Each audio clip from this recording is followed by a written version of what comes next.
Hello guys, this is your fanfic dojo and we are back with our new fanfic, which is What If Sakura Tried to Kill Naruto Part 2.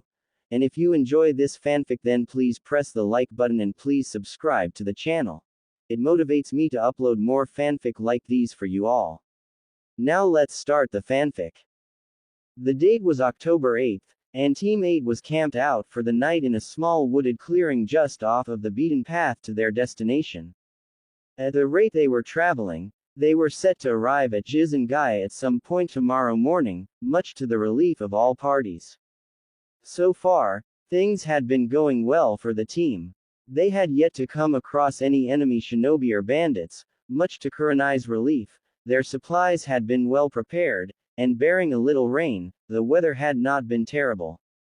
Not to mention, all four genin had begun the water walking exercise, although Shino and Hinata seemed to be the only ones so far that had the exercise down enough to be able to do so like it was second nature. Kiba and Naruto seemed to struggle, but then again, they also took the longest to master tree walking as well.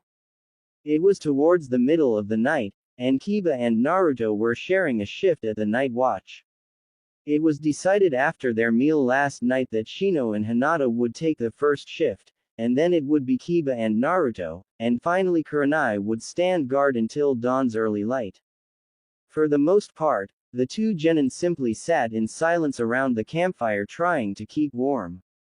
Naruto had sent his clones out to patrol the area, which meant that Kiba and Naruto did not have to focus as much on observing the environment, which also meant that Akamaru could get some sleep in from traveling all day.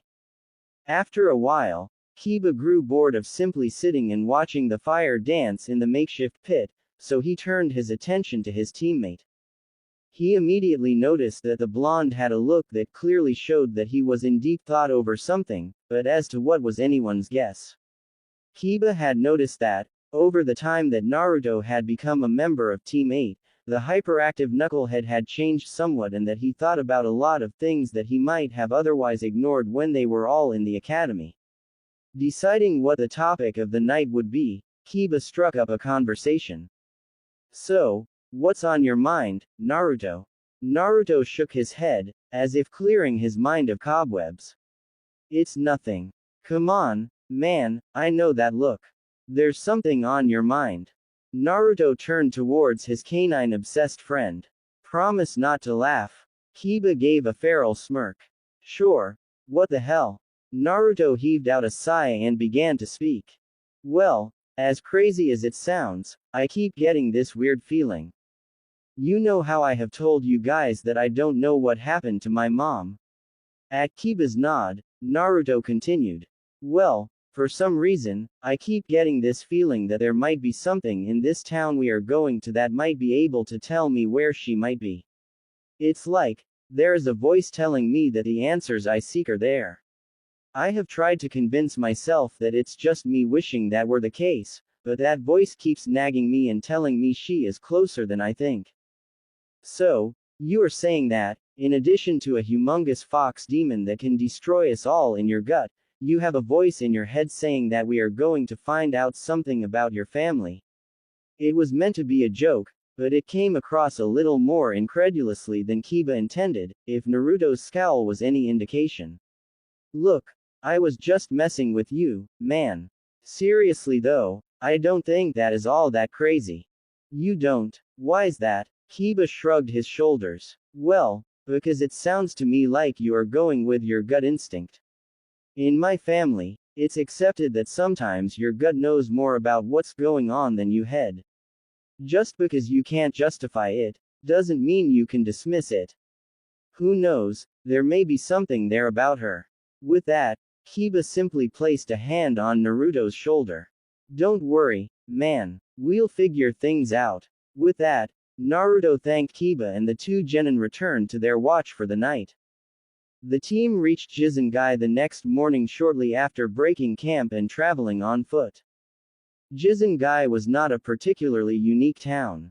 The village was set up similar to most coastal towns in the area, with a harbor and marina in the small closed-in bay. Several small ships were floating in and out, carrying various types of cargo ranging from fish and shellfish to exotic imports.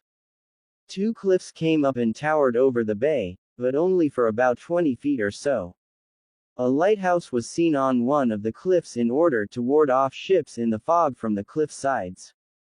The other had a small cottage, which was faced so that it overlooked the ocean.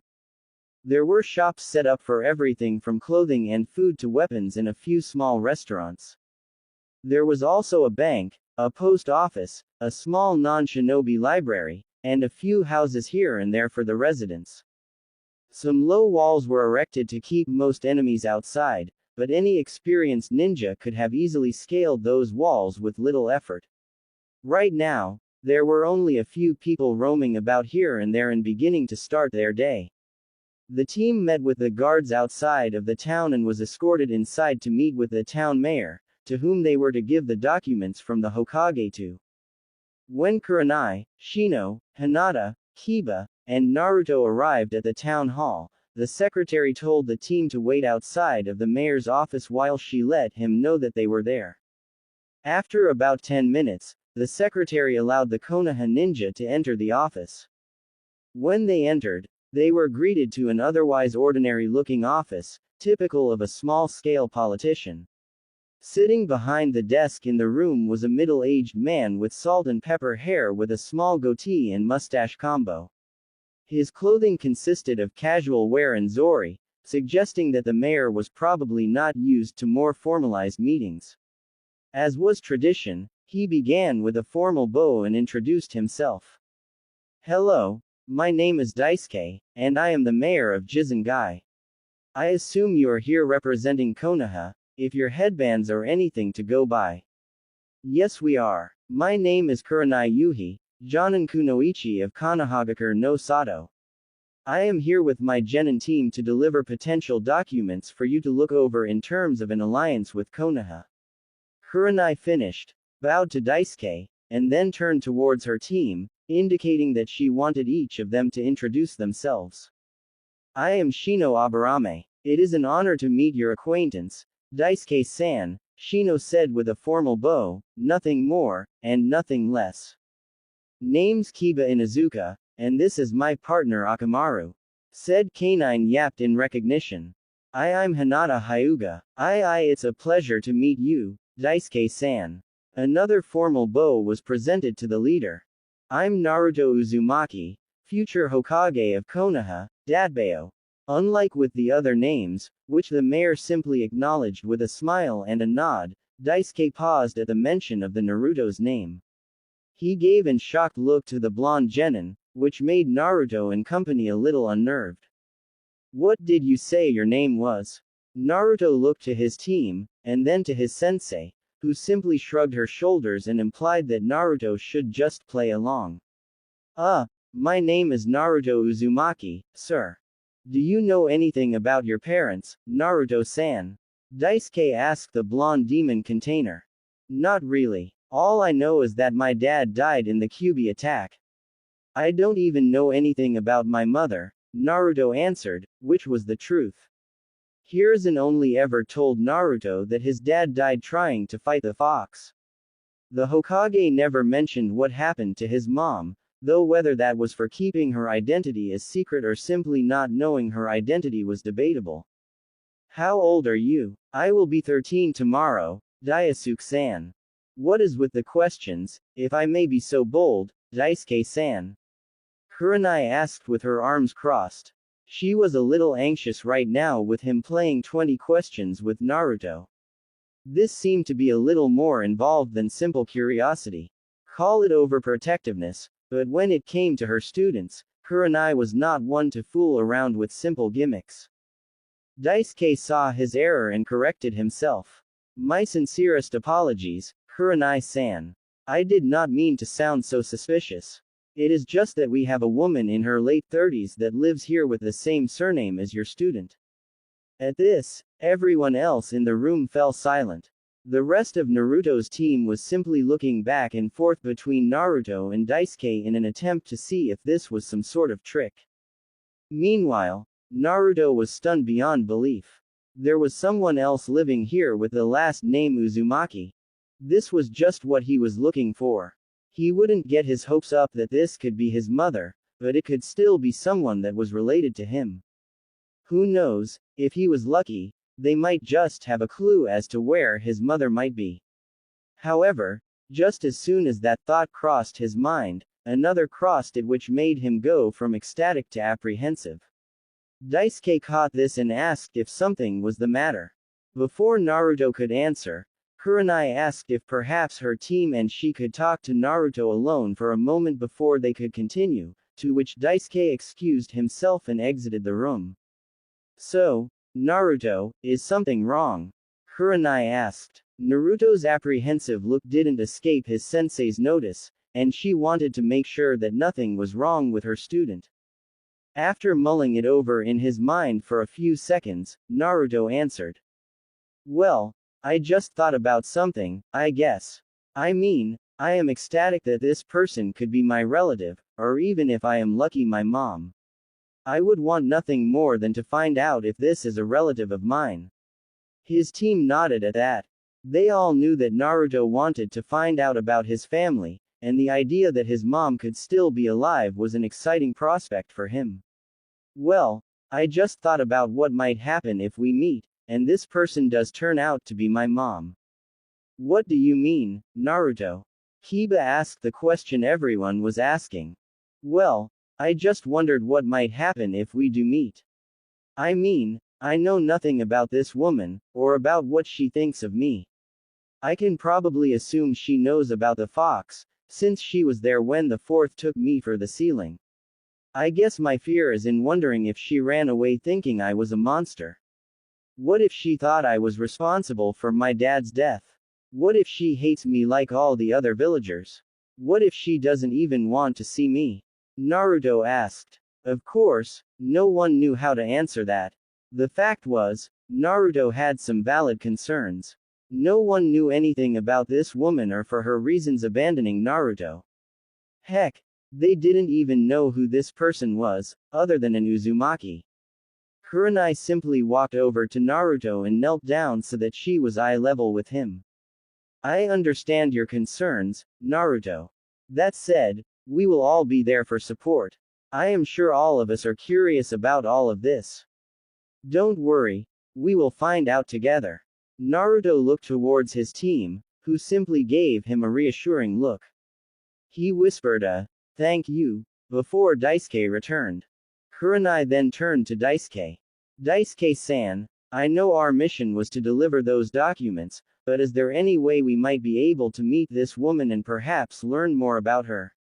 Of course you can. I was going to ask if you would all like to come meet her. Business is slow today, so we could all walk over to her cottage and have a talk. I can explain her situation on the way. With that, he led Team A to the mystery woman's house. As the sextet made their way to the cottage, which was apparently the cottage that overlooked the sea on the opposite cliff of the lighthouse, Daisuke began to tell Team 8 about the woman. She arrived here by an escort a little over a decade ago with only a few personal belongings to call her own. When we asked her where she came from, she told us that she was coming from Konoha, which was attacked by the Kyuubi no Yoko. She told us her son and husband was killed in the attack and that she simply was trying to get away from the pain and destruction caused by the demon. Apparently, the man who escorted her was the one that showed her the corpses of her late husband and son. She couldn't accept that her husband and son were dead, so she was taken by escort here, where we were rebuilding at the time since our village was mostly destroyed during the last Great War. She has been here since that day. Now, all she is doing is following the same routine. She gets up in the morning, performs some warm-ups, eats breakfast, trains some more, has lunch, walks around town, and spends the afternoon either gazing out at the ocean or going through a photo album she has before having dinner and going to sleep. She pretty much has followed that routine for over a decade. I have tried to convince her to do something else, but she simply seems to be going through the motions, almost as if her life no longer has any meaning for her. That's a real pity, too. She is a rather beautiful woman, even after all these years, at least in my opinion. Still, maybe you five might just be what the doctor ordered. They came to a stop in front of the cottage. It wasn't particularly grand, just a standard three-bedroom house with a front door. There was a back porch for looking out at the sunset, or you could do so from the master bedroom. Overall, there was nothing extraordinary about the house. Perhaps it would be best if you wait out here while I announce you. I am one of the few people she talks with on a regular basis. Receiving 5 nods from his guests, Daisuke walked into the cottage to find the woman. The owner of the cottage was currently lying in an Adirondack chair on her back porch under an umbrella with a table and a cup of tea at her side. She appeared to be in her late 30s wearing a blue t-shirt and gray sweatpants. Some women would have been concerned with how they were dressed, but she didn't care right now. Her long crimson hair simply hung off of her shoulders like a curtain. Her violet eyes were presently gazing at a photo album of her personal memories. Currently, the album was flipped to a photo that she considered to be her most precious treasure. It was a picture of her holding her newborn baby son in the hospital, and now the only thing that remained of her child. She could never forget the day that he was taken from her, only to be sent to his death. Frankly, when she saw his corpse, a part of her died that day. The self she had that enjoyed things like pulling pranks and chattering with her friends was killed that day. Her favorite phrase, to never give up, meant little when she was forced to identify the remains of her family. She was brought out of her reverie by a knock on her door. She knew automatically that Daisuke was coming by for another visit. He would always come by and try to convince her to do something, anything, to get out of her cottage. Frankly, the only thing she wanted to do now was to spend the rest of her forsaken existence in peace, but she would not turn away company, if for no other reason than to prevent herself from going insane from being left to her thoughts for too long. She placed her album on the table next to her and got up to answer the door. Good, she began before turning to the sundial on her porch to check the time, which read 12:37 p.m., afternoon, Daisuke-san. What can I do for you today? Actually, I came to inform you that you have some guests, Kushina-san. Apparently, they are from Konoha and you know how I feel about that place, Daisuke-san. That place simply brings up too many memories for me, some very painful memories. She then turned her attention to the photo album before sitting back down and looking at the photo while she attempted to blink back a tear that threatened to fall on the page. You know, he would have been 13 tomorrow. I'm aware of your disdain of Konoha, Kushina-san, but one of them is claiming to be an Uzumaki.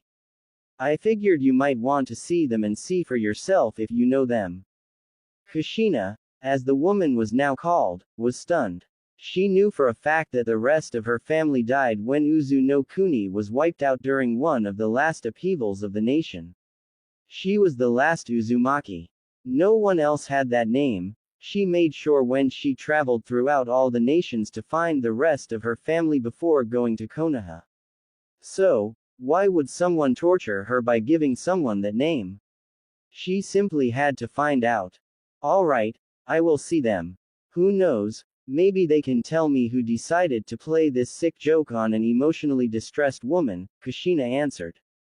Daisuke, with a pained look on his face at the tone and language Kushina used, then turned around back through the house and went to lead in Team 8. Alright, she is willing to see you all, but be careful. Konoha brings a lot of painful memories for her, so you might want to be careful. If you need me, I will be in the living room. After giving his short speech, Daisuke went to sit on the couch in the living room while Kurenai, Naruto, Kiba, Hinata, and finally Shino walked out to the back porch. When they walked out, Naruto was up front, with Kurenai behind him, and Shino, Hinata, and Kiba with Akamaru on his head standing behind her. They felt that, with this being a meeting between Naruto and a potential relative, they would give him a little space while showing support at the same time. Giving Naruto a pat on the back, Kurenai stood back to watch as Naruto interacted with this woman. Taking a deep gulp of air to attempt to steady his nerves, Naruto began. Excuse me, Uzumaki-san. Naruto wasn't sure how to start.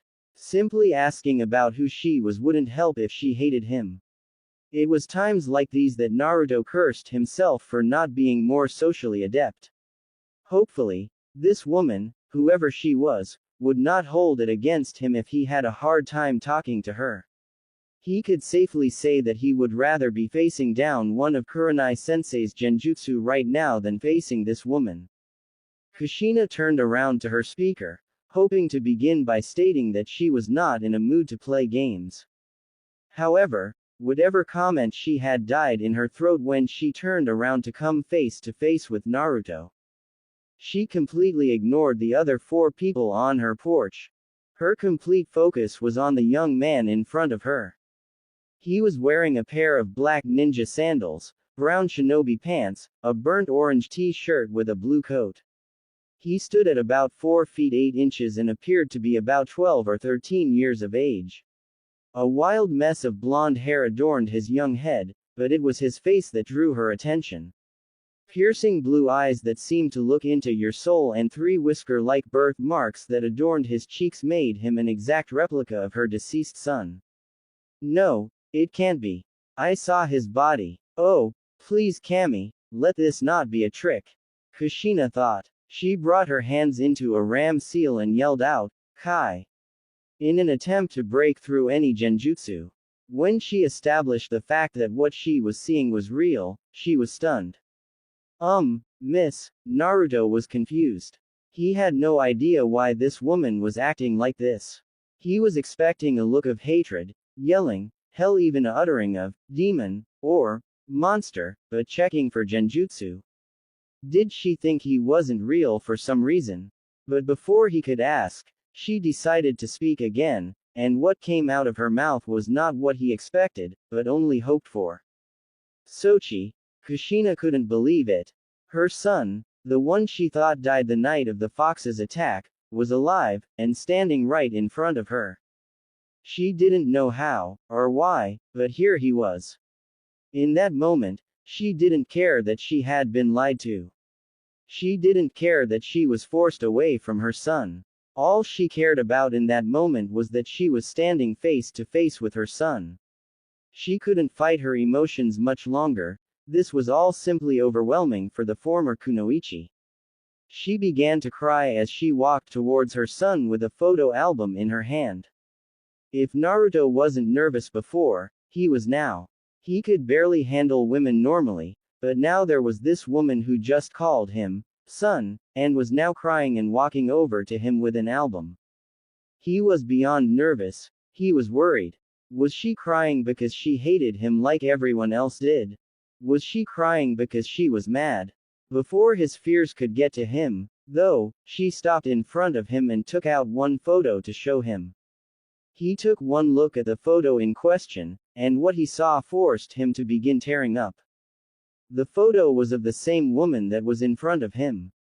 She had a grin that went from ear to ear in a manner that was not unlike his own foxy grin, and she was holding a blonde baby. What made the baby unique, though, was that it had whisker marks on its cheeks, exactly like his. Realization hit him like a punch from Tsunade of the Sannin. This woman was his mother. He looked up to the woman in question with a pleading look in his eyes. Ka-san. She nodded, and immediately Naruto leapt into his mother's arms, letting almost 13 years of frustration, depression, and loneliness finally come flowing forth as a river to a parched land. Kushina herself could no longer hold back her emotions either, while the now overflowing salt water accumulates on her cheeks. She simply kept embracing her son while repeating the same phrase over and over again. My Sochi, my beautiful baby boy. Finally, her heart was at ease. She had a part of her life back. She had her family again. Both heaved out heavy sobs, simply letting the aches of each other's hearts finally subside as they reunited in a way even this author cannot describe. As mother and son reunited, Team 8 stood to the side and let them have their moment. Kurenai was attempting to keep her own emotions in check, but wasn't doing a great job. The moment seemed to come straight out of some of the best family novels she had ever read. Anyone that was looking at the sight before her and didn't feel something has a serious psychological disorder, she decided. Deep down, she knew that someone upstairs was looking out for her charge.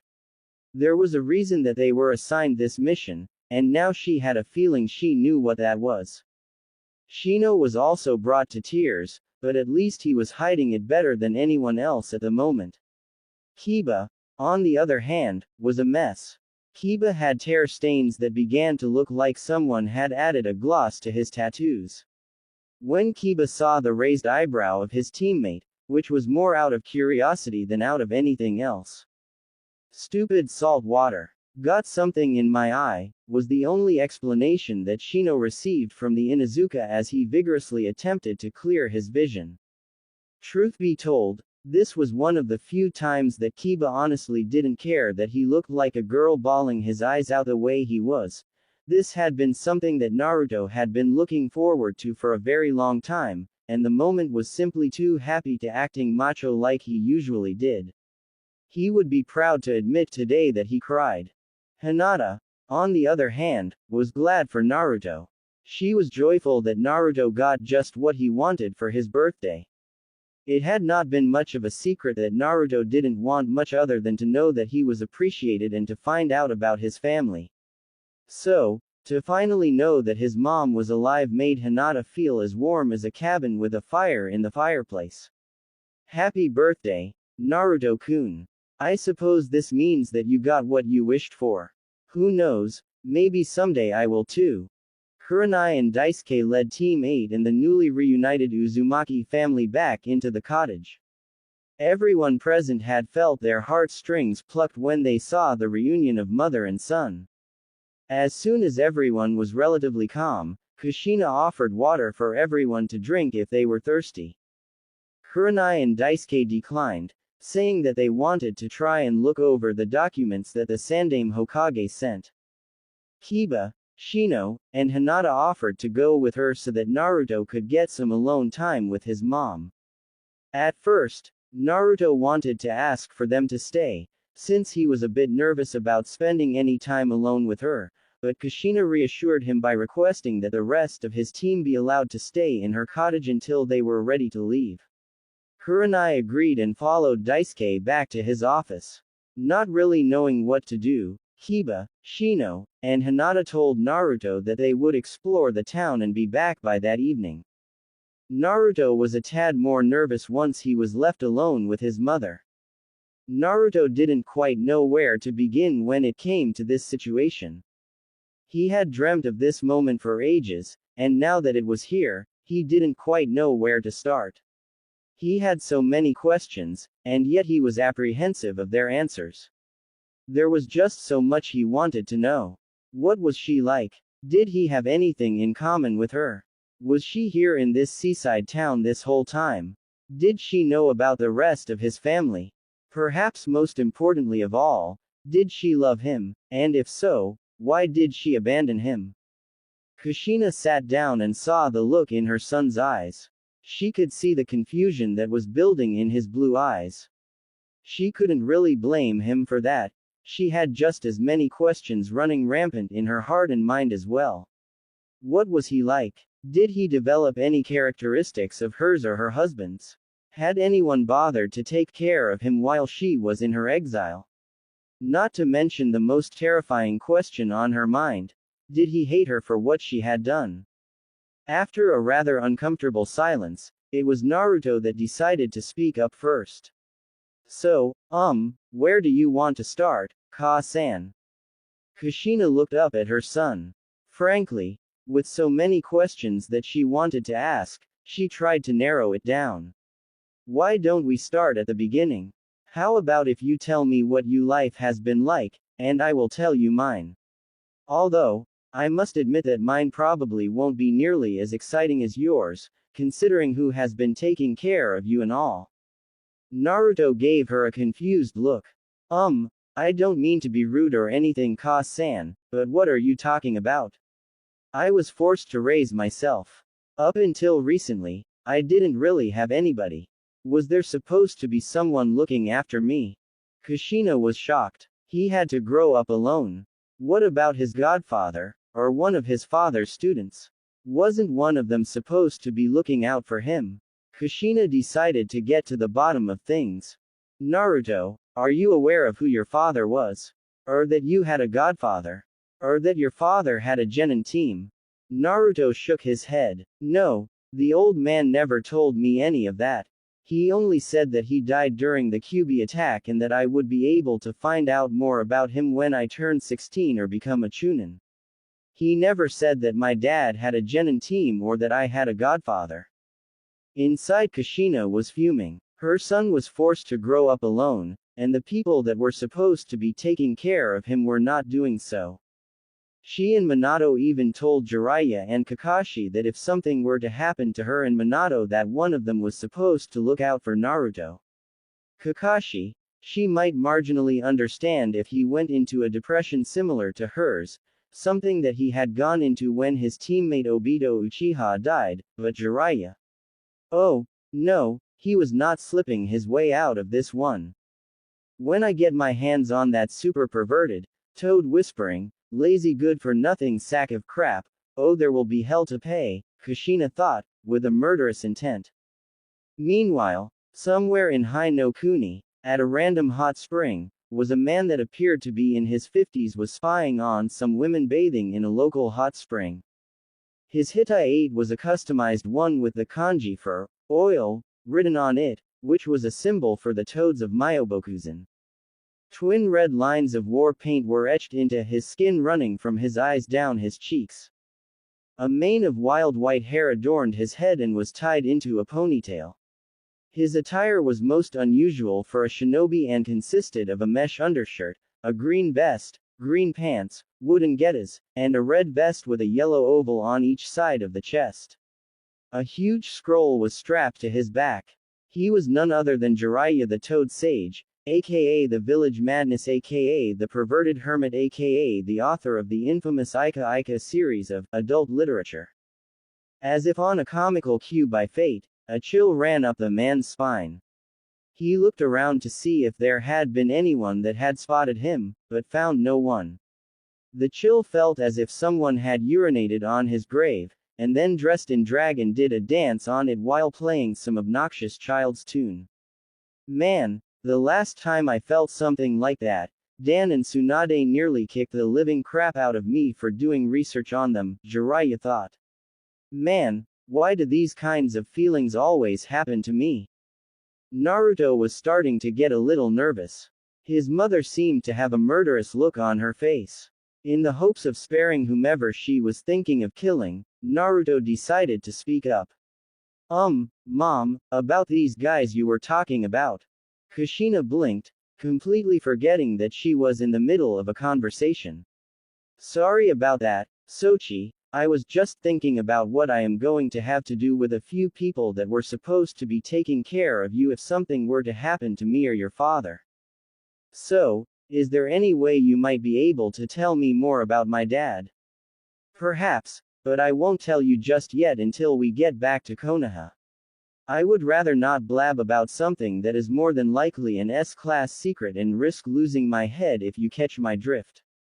Wait, so you will be coming back with us? Naruto asked excitingly. It was one thing to know that his mother was alive, but to hear that she wanted to return made him super excited. Kushina gave a smirk. Well, I have been away from the village for too long, and there are some people that I need answers from. Besides, what kind of mother finds her son after 13 years and doesn't try to get to know him better? Naruto smiled briefly at that, enjoying the fact that he felt wanted before settling into a depressing frown. So, why did you leave me, Ka-san? Did something happen? Naruto asked. He knew that he was being blunt, but he really didn't know of a way to ask the question in any other fashion. Frankly, he was perhaps the most curious, and the most apprehensive about this particular question. He wasn't sure he wanted to know the answer, but he knew that if he was ever going to know why he had to grow up alone and hated, he needed an answer. What shocked Naruto was that Kushina began to cry after he asked that question. She turned away and refused to look him in the face. She then whispered her answer to him, revealing a truth Naruto was not expecting. Because I thought you were dead.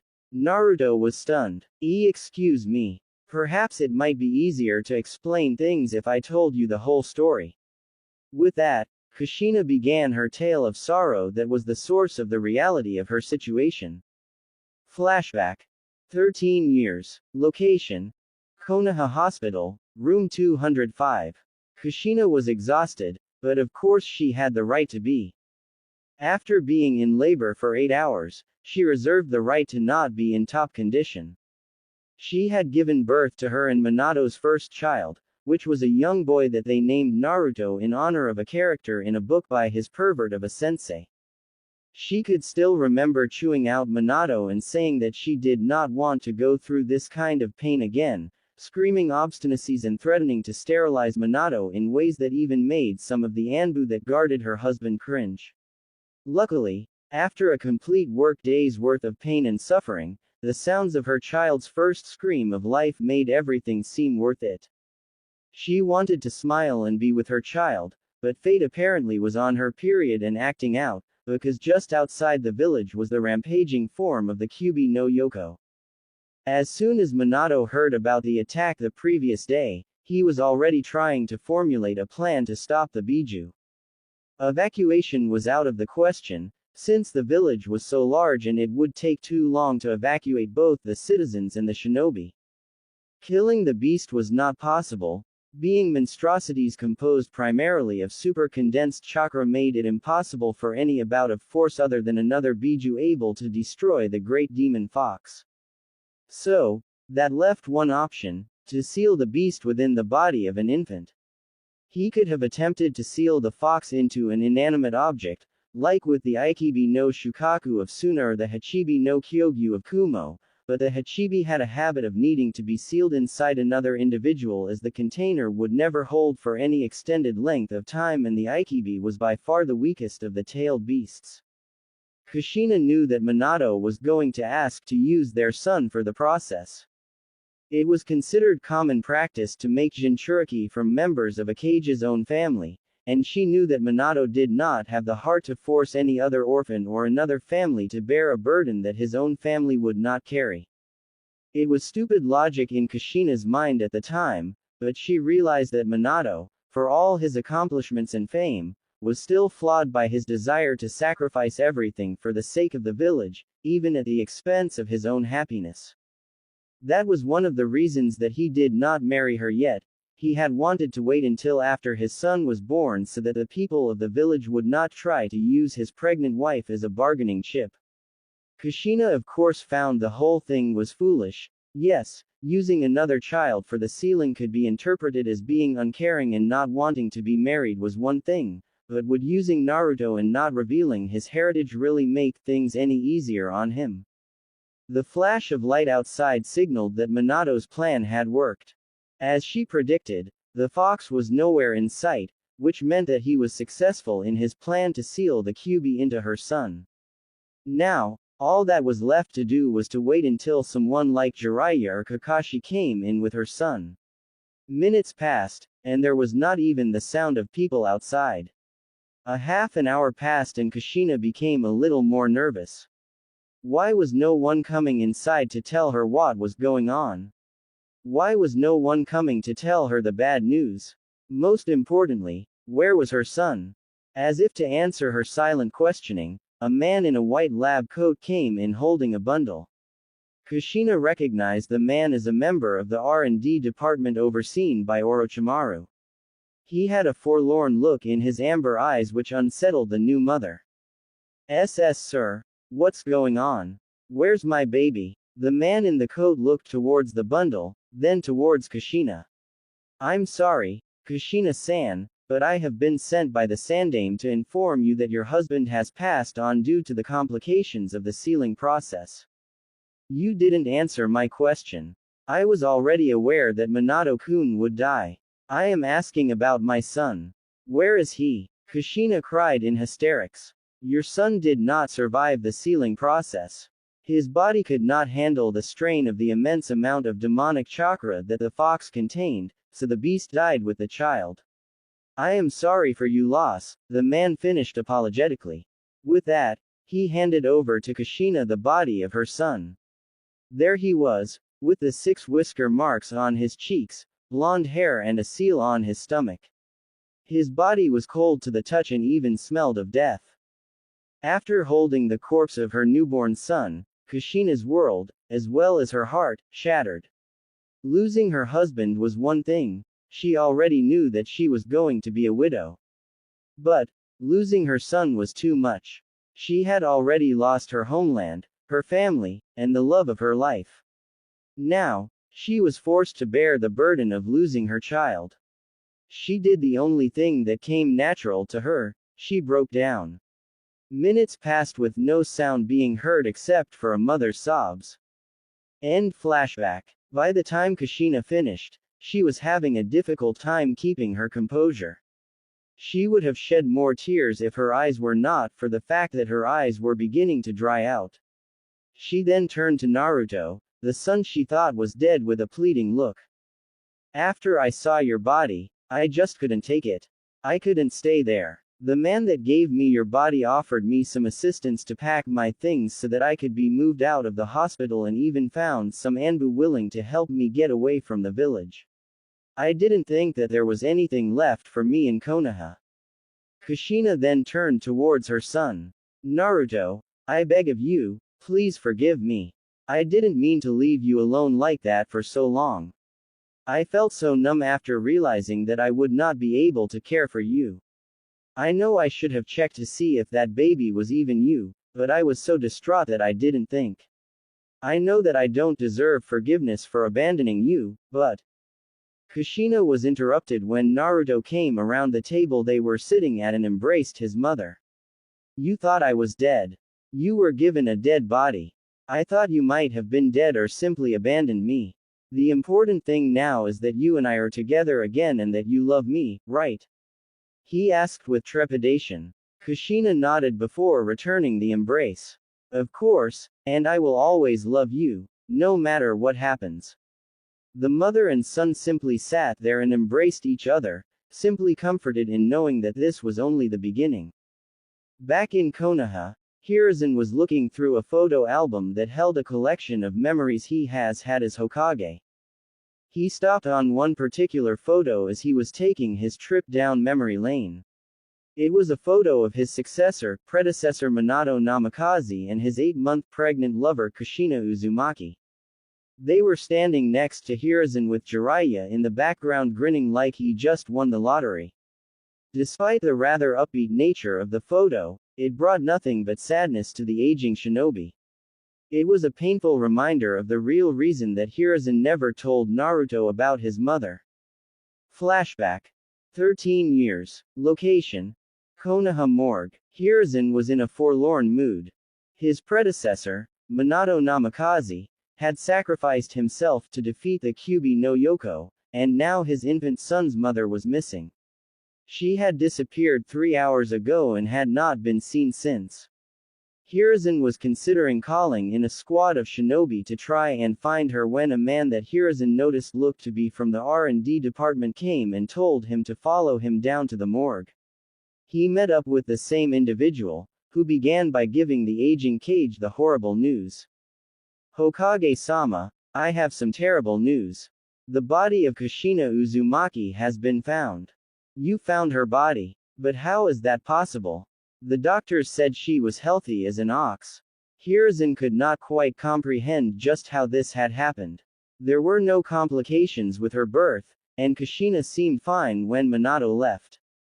Apparently, sir, Kushina-san received a fatal cerebral hemorrhage from a blow to the head she sustained when the hospital was hit during the attack. We have labeled her death as a casualty of the Kyuubi's attack. I am sorry, Hokage-sama. Hiruzen sat down in a chair with his head in his palms. This was turning out to be the worst time in his life. He was being forced to retake the title of Hokage only a few short years after stepping down, and now he had to deal with an orphan Jinchuriki that some of the villagers and some of the shinobi were asking for the death of. End flashback. Hiruzen took a drag of his pipe as he attempted to alleviate the burden on his heavy heart. He didn't have the heart to tell Naruto that both of his parents were dead. After all, how easy is it to tell a child that they truly are alone in the world? Hopefully, when Naruto was old enough to know the truth, he would be able to understand that Hiruzen simply didn't want to see him hurt. Several hours had passed since Kushina and Naruto had their heart-to-heart talk. Kurenai and the rest of Team 8 had offered to help Kushina pack after hearing that she wanted to return to Konoha with everyone. Once that was decided, Kushina offered to cook everyone dinner for that night. The spread was relatively simple, since Kushina lived by herself and therefore didn't have much to begin with. The meal was a simple pot of salt ramen and some grilled fish, but everyone appreciated the meal. Naruto was almost brought to tears, as this was the first time that anyone had ever cooked a meal for him other than the Ichirakus. There was much laughter and swapping of stories for everyone. Kushina told some stories about a team of genin she led while she was in Konoha. Everyone was surprised that her team consisted of Yugao Azuki, a predominant member of the Konoha Anbu, Hayate Gecko, a master of Kenjutsu in Konoha, and in an unexpected twist, Iruka Yumino. Naruto was going to have to remember that little tidbit for later when he would see Iruka-sensei next. She also told her audience that she had actually helped Konoha out a lot before she became pregnant with Naruto and had played a significant role in the war effort during the Third Great Shinobi World War. She was nicknamed the Crimson Reaper for appearing on the battlefield in her uniform and crimson hair and being able to kill an entire platoon of enemy combatants by herself. Her skill with a bow staff was apparently high as well, earning the acknowledgement of the Seven Swordsmen of the Mist as a worthy opponent. In fact, for her duty to Konoha, the village started wearing a red spiral, a former symbol of Uzu no Kuni, on all of their uniforms. That little tidbit astounded the genin. There had always been rumors as to why the red insignia was on their uniforms, but no one had ever been able to find out why.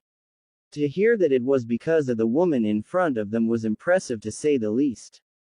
Kushina, meanwhile, was listening to several stories that Team 8 had to tell of training and missions so far.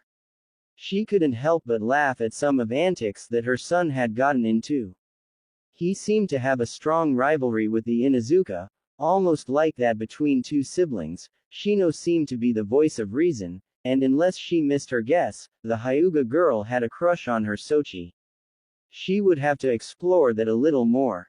Kiba unfortunately made the mistake of mentioning how Team 8 had come to be a 5-man squad.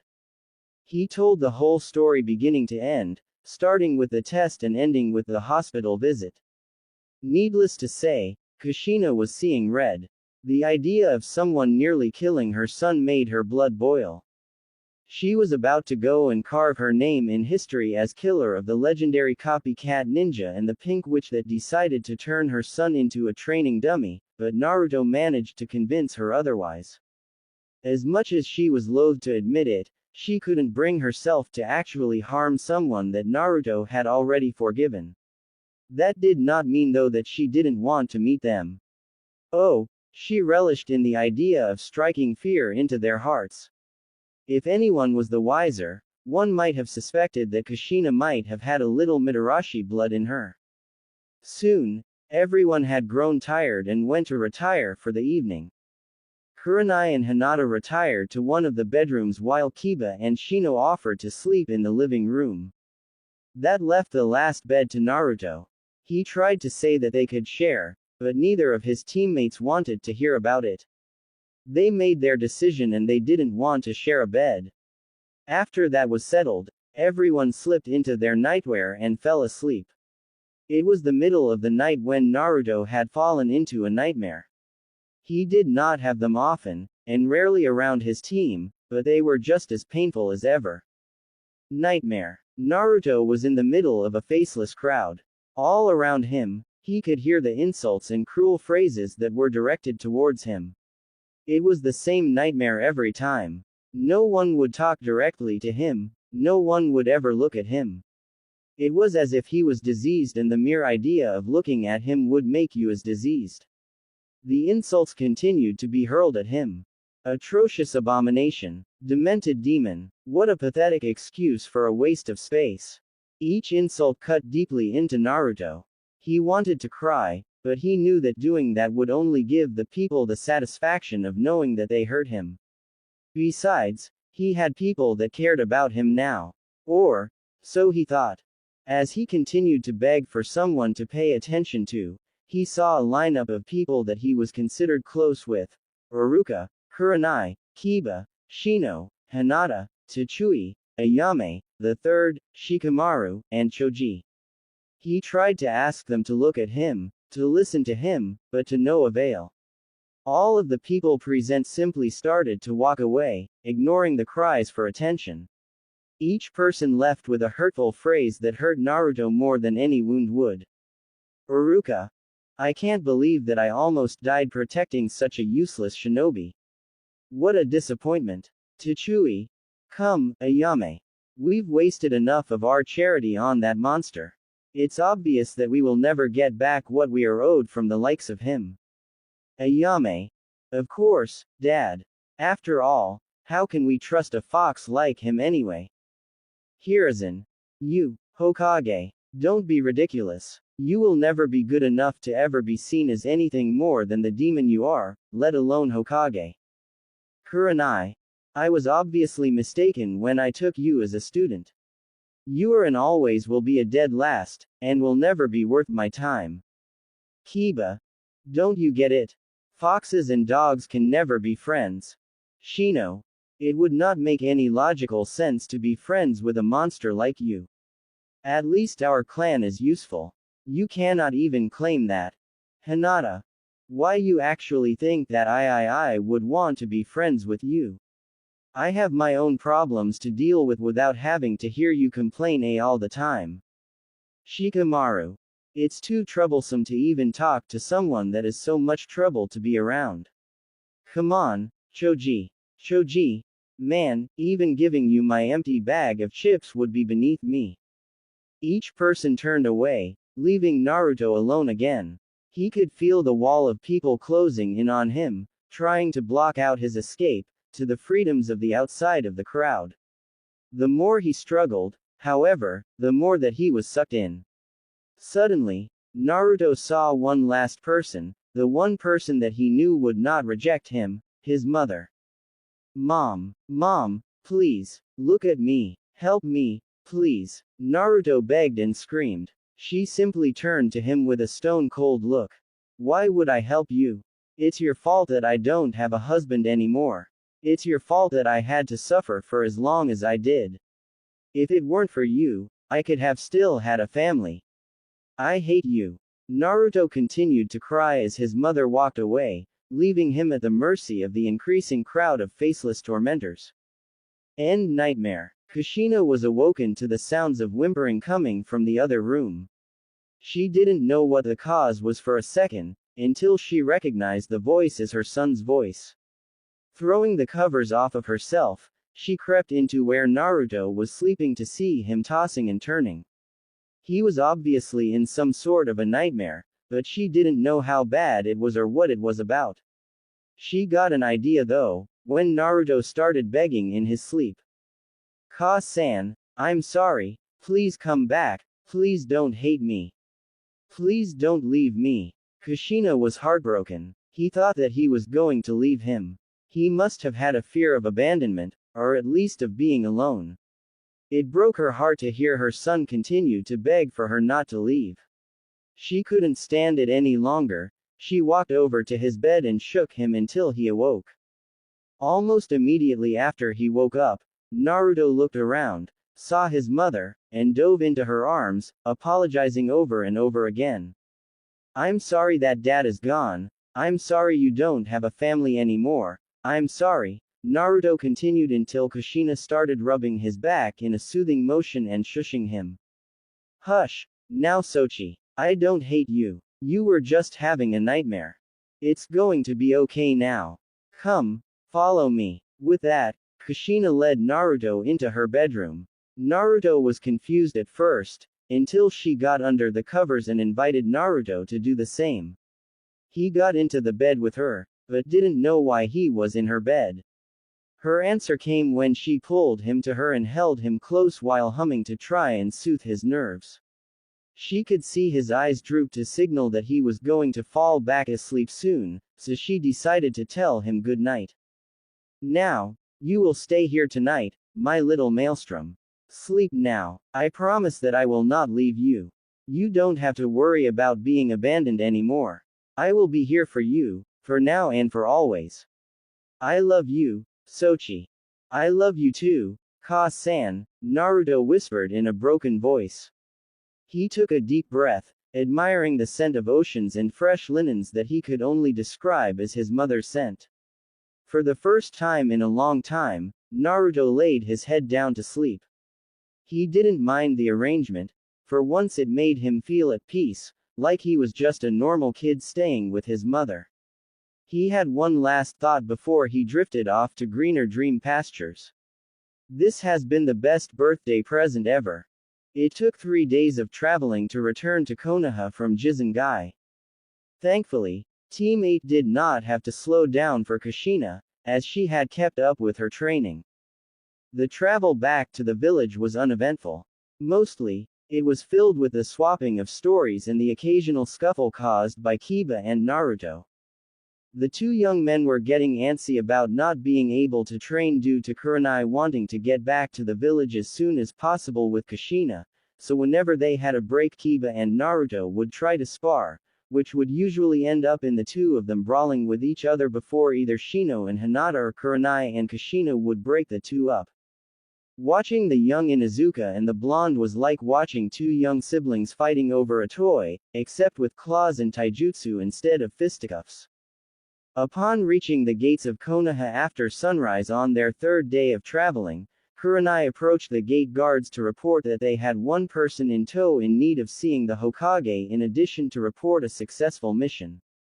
The guards let them in after following standard procedures such as checks for disguises and confirmations of identification. Kushina still had a valid ID for Konoha.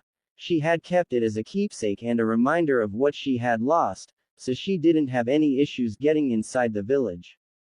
As soon as the sextet began to walk to the Hokage's tower, Kushina began to take in the sights of her old home, at least of the place she had called home after leaving Uzu no Kuni. For the most part, the village seemed unchanged, with the exception of the newer generations now inhabiting the village. Kushina did not miss the hushed whispers and hateful glares that were sent towards the way of the group, more specifically at her son. Kushina turned towards Naruto, who she could tell was trying to ignore what was going on. His team also tried to look unaffected, but they were clearly keeping an eye out. Kushina frowned. If only the unfortunate souls that looked at Naruto as the Kyuubi knew of his lineage, they would probably be begging for forgiveness and practically worshipping the ground he walked on. Not that Naruto would probably want that. He would want to earn respect, not have it handed to him on a silver platter. Still, she wished that things were at least slightly better for her child. On the other hand, there were at least a few people that she knew cared for Naruto, and at least one that she knew would treat her son right. She caught sight of the blushing heiress gazing at her son. Kushina had talked with Kurenai in private about it, and Kurenai confirmed that the young Hyuga did indeed have a crush on Naruto, though she was too shy and insecure about her abilities as a ninja to actually do anything about it. Kurenai told Kushina about how Hinata's dream was to change her clan for the better and to be able to be strong enough to walk with Naruto as an equal. Kushina could admire that. This girl wanted to prove that she was strong, a goal that Kushina thought was excellent for a girl her age. She would have to work on the girl's confidence alongside Kurenai, but if things worked out, Kushina could begin to play matchmaker. Heaven knows that Naruto could use someone that actually showed interest in him without wanting to use him to further their own goals. Her thoughts had been interrupted when a male villager, who was most likely in his late 40s, tried to hit on her. It was obvious that everyone, Naruto and Kushina included, were uncomfortable with the situation. Of course, the man obviously didn't think twice about it. Naruto was just upset because someone dared to hit on his mother when she clearly was not interested. The group tried to ignore the potential suitor until he made a statement that made them freeze in their tracks. You know, lady, I could treat you to a nice dinner. I could also protect you. You wouldn't want to risk your life hanging around with the resident demon of Konoha. That was as far as he got, for as soon as he finished that statement, Kushina was behind him, her forearm pinning him to the wall from his diaphragm and a kunai to his throat, already making a red line on the throat. He wasn't bleeding, yet, but it was enough to nearly evacuate his bowels. A cold and calculated look seemed painted on her usually beautiful face. Some well-directed killing intent simply added to the already terrifying situation. Kushina leaned into his ear so that he would be the only one to hear what she had to say. Listen well, because I am only saying this once, my son is not a demon. He never has been, and he never will be. I do not appreciate you insinuating that he would harm anyone in this village, even though he has every right to. If I ever hear of you or anyone else implying that he is anything else, well, let's just say that not even Tsunade Senju would be able to put what's left of you back to a presentable condition. Am I clear? The man could only nod dumbly at her demand. He wasn't near foolish enough to think that he could get away with the same thing twice, so he quickly agreed to whatever he was told. When she finally let him go, he ran in the opposite direction as fast as he could. Kushina turned around to see everyone with a look of shock and awe on their faces. What? Kiba was the first to recover. That was the hottest thing I have ever seen. That earned him a bop on the head courtesy of Kurenai and Shino and Hinata needing to restrain Naruto, who was about to beat the living daylights out of Kiba. The rest of the trip to the tower was filled with Naruto threatening to neuter Kiba, much to the secret entertainment of Kushina and the rest. Under a tower of paperwork sat Hiruzen Sarutobi. He was filling out more mission reports and other various trivial items when his secretary told him that Team 8 was reporting back from their mission. Hiruzen allowed the team in, only to see one person in tow. That person was someone Hiruzen was not expecting. He was staring face to face with that he thought was Kushina Uzumaki. Naruto attempted to gain the old man's attention with his usual flamboyant greeting, but the outburst was caught in his throat when he saw the look of anger on the man's face. His rage was identified when he stood up from his desk and glared accusingly at Kushina. Who are you and why are you impersonating a dead woman? Hiruzen demanded. He did not want Naruto to be broken-hearted by the lie of someone trying to trick him.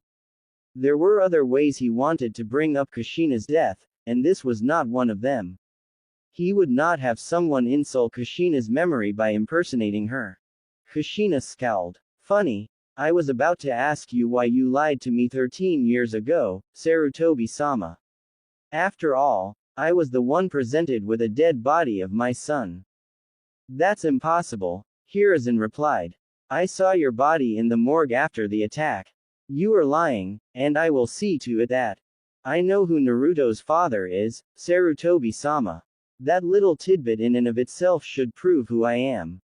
If not, then I can put on a display of my special chakra for you. That statement caught Hiruzen off guard.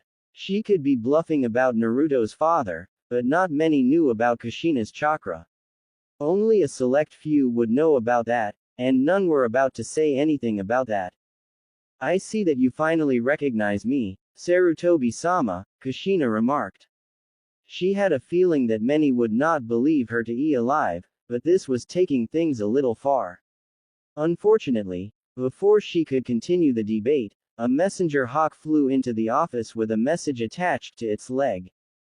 Hiruzen opened the message and his eyes flew open in surprise. Is something the matter, Gigi? Naruto asked. Yes there is, Naruto. Apparently, Squad 10 has encountered some issues on their mission, and are requesting backup. Hiruzen paused in thought. He looked like he was going to regret what he was asking, but it seemed time was of the essence. I hate to ask this, Kurenai, but would it be possible for you and your squad to head to Nami no Kuni to act as backup for Asuma's squad? I know you just returned, but the sooner I can send backup, the sooner they can return safely. Kurenai looked to her team. She knew that Kiba and Naruto were close to Choji and Shikamaru, and no one on her team looked any worse for wear, and they didn't have to fight on the way back, so they could go out on another mission. The only person that seemed a little apprehensive about leaving was Naruto. That was probably to be expected. He was just getting to know his mom, only to leave on another mission. Sensing her son's conflict, Kushina turned around and gave him a smile. Don't worry, Sochi, I will still be here when you get back, and I need to sort some things out here anyway. Seeing her student's resolve harden, Kurenai addressed her superior. Team 8 can be sent out immediately, Hokage-sama. Good. You will have a half hour to restock on what you need before you leave. I will make sure to inform your families about the sudden change in plans. You are dismissed. Kurenai took the message from Hiruzen. Team 8 then bowed and left to restock before leaving for Nami no Kuni. After Team 8 left, Kushina returned her gaze back to Hiruzen. So, what's this crap about me being in a morgue? Hiruzen took a deep breath before launching into his explanation. After the attack, the village began to search through the wreckage for the dead and injured. We also searched for survivors. One of the members of Orochimaru's research and development department came to me as we were searching to tell me that you had died from an injury that you sustained during the attack. He led me to the morgue where I saw your body laying on an examination table. Kushina was fuming. Well, that's just perfect. I was given Naruto's body by a member of the R&D department shortly after the attack as well. I was told that Naruto died from the sealing process and that Minato-kun died as well. So, it seems a certain snake lied to the both of us. Where is that snake bastard so I can kick his ass? I'm sorry to say this, Kushina, but Orochimaru defected a few months after the attack. We found him experimenting on some specimens, and he became a missing nin before he could be tried for his crimes, Hiruzen stated. He was not about to say that it was him that failed to catch Orochimaru. He was not about to try to explain that he could not bring himself to kill his star pupil and that, even when the perfect opportunity presented itself, that Hiruzen let Orochimaru get away. The room stayed quiet for a few minutes before Kushina began her next round of questions. I suppose you also have an explanation for why Naruto is unaware of his heritage, or the fact that he grew up alone. Hiruzen looked wearily at Kushina. After the attack, our village was fairly venerable, Kushina, and I did not want to risk Naruto becoming a larger target of either Iwa or Kumo should anyone find out about Naruto's heritage. Jiraiya had left shortly after Orochimaru defected in order to make sure that he didn't try anything else, and Kakashi requested to be put in Anbu after the attack. Many people lost something in the attack, Kushina. I am aware of that, Hiruzen, but that still doesn't give people a free pass. Konoha is a ninja village, for Kami's sake. Do you really think that there would not be anyone in this village that would be willing to protect Naruto if they knew about whom Naruto's father was? Surely the Akamichi, Inuzuka, or the Nara would have supported Naruto. You had a village at your disposal, Hiruzen, and instead of standing up for Naruto and taking control of the village like you should have as Hokage, you let things slide. She forestalled any further arguments. Look, I know you did your best, Hiruzen, but the point is you let things happen to Naruto that did not need to happen simply because you didn't want to take being reinstated seriously. I mean no offense, but you had choices, and ignored them simply because you felt you were too old for the job. You let your will of fire burn out for reasons that should not have mattered. Hiruzen knew she was right. He had let things slide for reasons that, when he looked back upon those choices, were petty. He had refused to correct his mistakes and had let his counselors make decisions for him because he was too lazy to actually make those changes for himself. He had been using his age as an excuse for too long. You're correct, Kushina. I let my age become my scapegoat and rationale for the mistakes I have made. Instead of taking responsibility as Hokage, I claimed that my age prevented me from taking direct action. For that, I will admit that I have failed Naruto, as well as those that have come before me. Does this mean that you will let me tell him about his father when he returns, or will you bar me from that as well? It is your prerogative, Kushina. I was going to wait until he became a Chunin, so that he could face his father's enemies, but he does have a right to know about him. Kushina pondered her next question. Is there anyone else that I should probably talk to Hiruzen? I know that Naruto wanted me to meet the Ichirakus, though I doubt he knows of his connection to them, and I am sure that Iruka would like to know his sensei is back in town, and I already heard about the massacre, so I doubt Makoto-chan is still alive to talk to. Better yet, I want to talk to Kakashi and Jiraiya myself before I meet anyone else. Well, Jiraiya left 2 days ago for another mission and won't be back until around the Chunin exams, and Kakashi should probably be at the Memorial Stone like he usually does before meeting his team. As for others to talk to, you may want to know that Yugao is also on a mission with her team, as is Hayate. The Aburame supported Naruto, so you may want to talk to Shibi Aburame.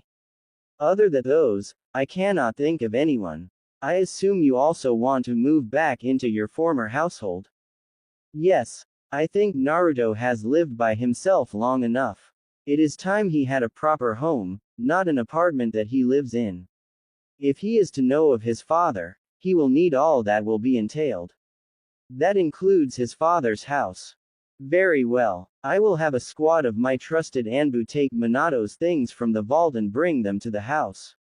I will also see to it that you receive anything that was to be given to Naruto. Once again, I am truly sorry for the way things have played out, Kushina. Kushina just stared with an unreadable expression. Hiruzen, I accept your apology, but you still failed Minato and me. I know you have a lot more respect than you think you do, even after all these years. If you are ever going to fully redeem yourself in my eyes, then you better make sure you take the reins of your village and actually act like a leader instead of like a feeble old man. Kushina turned to leave, but stopped and turned back to the ancient Hokage. By the way, do you also happen to know where I might be able to find Sasuke Uchiha and Sakura Haruno? Hiruzen gave Kushina an accusatory stare. Is there a reason you wish to see those two? If you are looking for revenge, Kushina. Oh, please. I am not so petty that I would go and harm a child for revenge, Hiruzen. I just want to talk to the two of them. Naruto and his teammates told me about those two, and I want to talk to the two of them. I owe it to Makoto-chan to see how Sasuke is doing, and I would at least like to see the little bitch that attacked my son. Kushina. Oh, don't worry. I won't hurt her. Scare her, maybe, but not hurt her. With that, Kushina left the office in search of her late husband's student, as well as a few other individuals. Hiruzen couldn't help but shudder. I have the feeling that this will not end well for anyone who ticks her off. If hell hath no fury like a woman scorned, then Kushina's wrath is as close to a demon as one can come without meeting a biju. Team 8 was jumping from tree limb to tree limb en route to Nami no Kuni. They had left after making a short stop to restock on supplies. Kiba seemed excited about the possibility of seeing some action on this mission. The idea of being backup meant that there was a likely chance of a fight. Shino seemed unaffected, Hinata looked slightly nervous but otherwise unaffected, and Kurenai seemed determined. Naruto, on the other hand, seemed a little down. He wanted to have some more time to know his mom, but understood that as a ninja he would often be called on missions back to back without a reprieve. Kurenai looked to her blonde charge. Don't worry Naruto. This mission probably won't last very long, so you will be back before you know it. Naruto let a small smile cross his face, knowing that his sensei was probably right. What is our mission, Kurenai-sensei? Kiba asked. Kurenai faced forward as she addressed her team. We're to assist Asuma-san and his team with their escort mission. Apparently, they had a run-in with some missing nin from Kurigakure no Sato, including a former member of the 7 Ninja Swordsmen of the Mist by the name of Zabuza Momochi. We are going to fight a member of that G group, Kurenai-sensei? Hinata asked worriedly. Don't worry, Hinata. Our main goal isn't to confront Zabuza. Our job will be to help Asuma's client, Tazuna.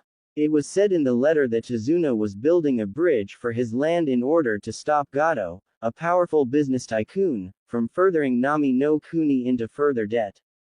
He will need protection from Zabuza until the completion of the bridge. This may mean fighting Zabuza directly, or it will mean taking out Gato's thugs. Don't you worry. If worse comes to worse, Asuma and I will take care of Zabuza. Hinata looked relieved. The 4 genin now looked determined to help, but Kurenai couldn't help but look a little worried. Zabuza was a missing nin for a reason. He would not hesitate to kill any of her students. Kurenai could only hope they were ready for what awaited them in Nami no Kuni. Kakashi was staring at the memorial stone in front of him, with a forlorn look in his eyes. The past few months had not been kind to the son of the White Fang of Konoha. His training with Sasuke and Sakura had been more challenging than he cared to admit. Between Sasuke's conflicting attitude towards working with others and Sakura on the verge of a nervous breakdown and a deep depression, Kakashi was nearing the end of the metaphorical rope. Sasuke would often leave Sakura behind during exercises in order to attempt to progress his training further and would grow frustrated when he was forced to redo an exercise in order to allow his teammate to catch up. For Kakashi, it was like looking at a younger version of him, single-minded, focused on the mission and willing to do whatever it took to meet his goals.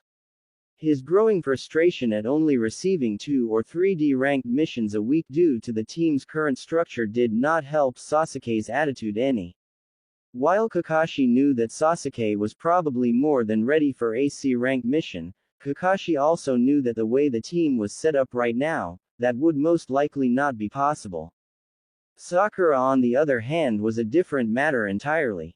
Ever since her incident with Naruto, Sakura had become more withdrawn and nervous of her actions. She would second-guess herself when it came to making decisions, hold back during spars so as not to hurt anyone, and seem to be paranoid of those around her. Whenever there was a team-building exercise, Sakura would always shut down, stay quiet, and be wary of her training partner. She had improved somewhat in her physical training, if for no other reason than because she was afraid of being weak and useless. Kakashi knew she was feeling guilty about what she did, but knew that this was a lesson she needed to learn. Still, her actions and demeanor was beginning to hamper her training. It didn't help matters that 2 Anbu assigned to her were always hidden away somewhere out of sight, making Sakura even further paranoid. Kakashi could tell she was putting forth an effort, but her own insecurities and fears of what she was capable of and her own realizations about her gullibility had severely hampered the girl's trust with herself and to a lesser extent with others as well. Between all of these factors, Sakura was beginning to act more and more like a certain heiress used to. Kakashi was at wit's end trying to figure out just how he could break her free of her insecurities. Seeing his reflection in the surface of the monument, Kakashi continued to gaze at his own image. The longer he stared, the longer it seemed that the stone was condemning him further. It seemed like his life had been one foul up after another.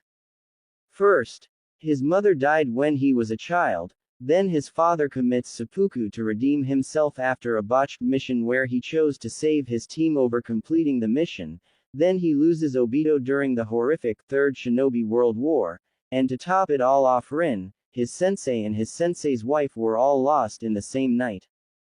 The list just went on and on for him. Now, he could add his failure to protect Naruto onto that list. If he hadn't hit rock bottom yet, then Kakashi was certainly close to the bottom now. Kakashi was brought out of his angst when he noticed a chakra signature behind him. He couldn't feel any ill will from the person, but they did seem to simply be standing behind them. Rather than address the individual, Kakashi remained silent, figuring that if the person behind him wanted to talk to him, he would be addressed first. It's been a long time, Kakashi. Kakashi's eyes widened. He hadn't heard that voice in 13 years. There was no way in hell it could be her, right? He turned around, and sure as the mask on his face, there was Kushina Uzumaki, in the flesh. Barring any sort of tormenting genjutsu, Kakashi knew that this was real. KK Kushina-sama, you're alive. Well, I'm not a ghost or a figment of your imagination, if that's what you're thinking. But, how? I mean, we all saw. It's a long story, Kakashi, one that I personally would rather tell at another time. After all, I would much rather hear about how, in the span of 13 years, you could let things get as bad as they were for Naruto and not do a damn thing to help out in the least. Kakashi responded as best as he could, but he knew that he had no excuse for his actions. I wish I could say I had a perfectly good reason to not do anything, but I can't. Sure, I was in Anbu, and my duties as Jonin did keep me busy, but I can't claim either took all of my time up either. Then why, Kakashi, why would you not help Naruto? Kushina was expecting some bull crap about not wanting responsibility, or not having the desire, or wanting to have Naruto prove himself to Kakashi and come to him for help. Because I couldn't live with the guilt. The statement she received caught Kushina flat-footed. What do you mean, Kakashi? He refused to meet her gaze as he answered. My whole life has been one foul up after another, Kushina-sama. I feel like all of my decisions have ended in tragedy, every choice haunting me wherever I go. I guess, when it comes down to it, I was afraid that my past mistakes would catch up with me and affect Naruto somehow. He didn't need to get caught in the crossfire of my own poor decisions. I didn't want to risk losing someone else because of my own incompetence. Kushina's view of Kakashi changed. Before, she thought he was just being spiteful or lazy. Now, the person she saw in front of her was not the confidant, man of 1,000 jutsu, but rather a man trying to take the weight of the world on his shoulders and to live with the guilt of his past circumstances.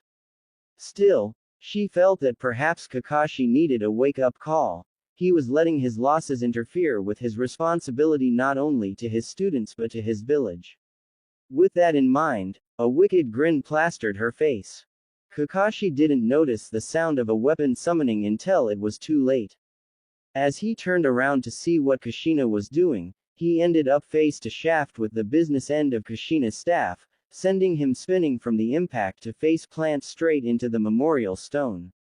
His face made a comedic thud with the rock, leaving one large headache for the masked shinobi. What was that for? Kakashi asked, like a teenager who just got cold water dumped on his head. Does it matter, Kakashi? You can't change the fact that I hit you, can you? Kushina asked with a laugh. After all, a good laugh never did anyone any harm, even if it was at the expense of someone else. Kakashi was about ready to retort to Kushina's rather violent act, until he realized the double meaning behind it. Kushina probably did hit him to vent some anger, but Kakashi realized that she was trying to make a point. He was spending so much time berating himself for his past that he had lost sight of his present circumstances. He was using the excuse of previous mistakes to justify not doing anything now. And to think, I probably would not have thought of that if it were not for that hit on the head, Kakashi concluded.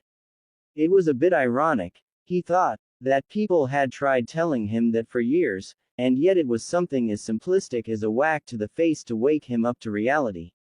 If circumstances were different, he might have been on the ground laughing his ass off. No, I suppose not, Kushina-sama. Good. Now then, if you are done brooding, perhaps you should go and do, well, whatever you were going to do after you got done here. I have other people to meet, and other things to do. Kushina said, before she turned to leave. Oh, and Kakashi, if I catch you doing this again, we will have a training session together, and I will make sure you earn that vest of yours. With that, Kushina left a now nervous Kakashi to go about his business. After her talk with Kakashi, Kushina decided to wander around the village looking for others to talk with.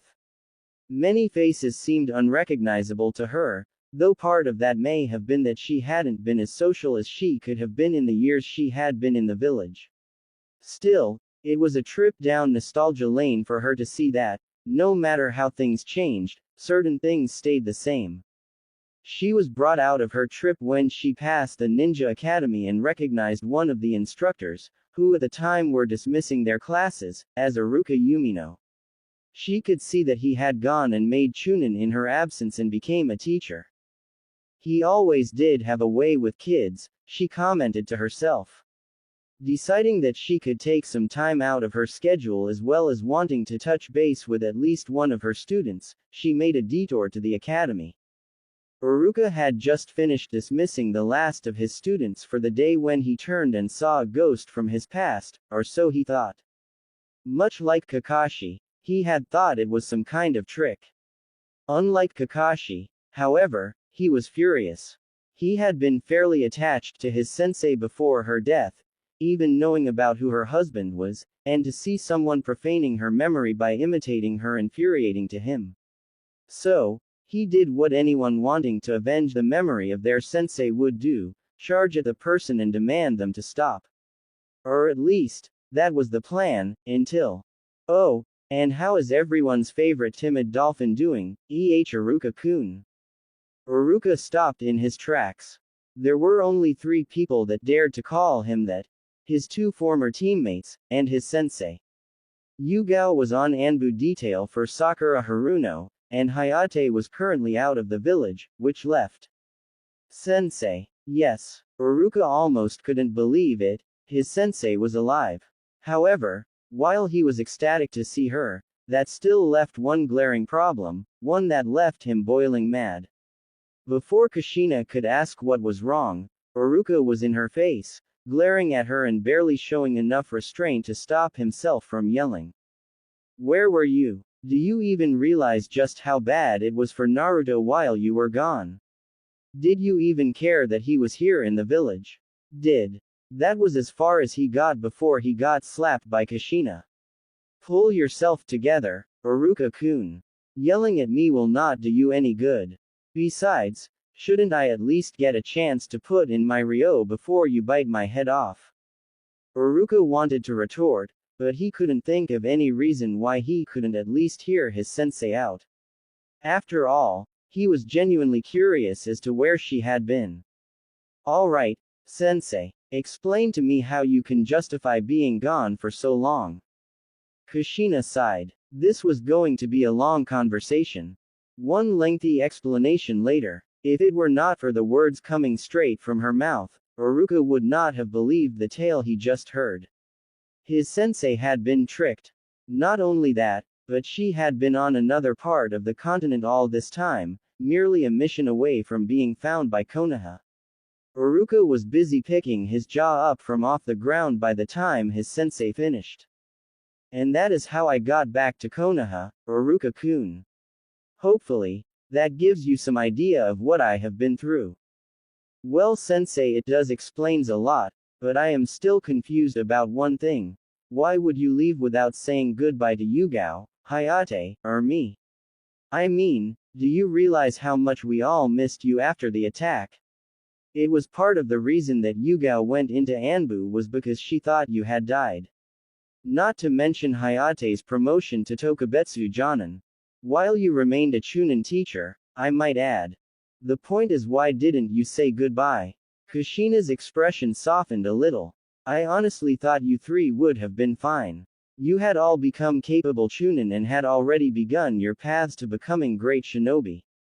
I figured that the 3 of you didn't need me anymore, and it was not as if I had much left to teach you all anyway. Iruka, shocked that Kushina would think of herself like that, jumped in. That's not true, Kushina-sensei. There was still plenty that we could have learned from you.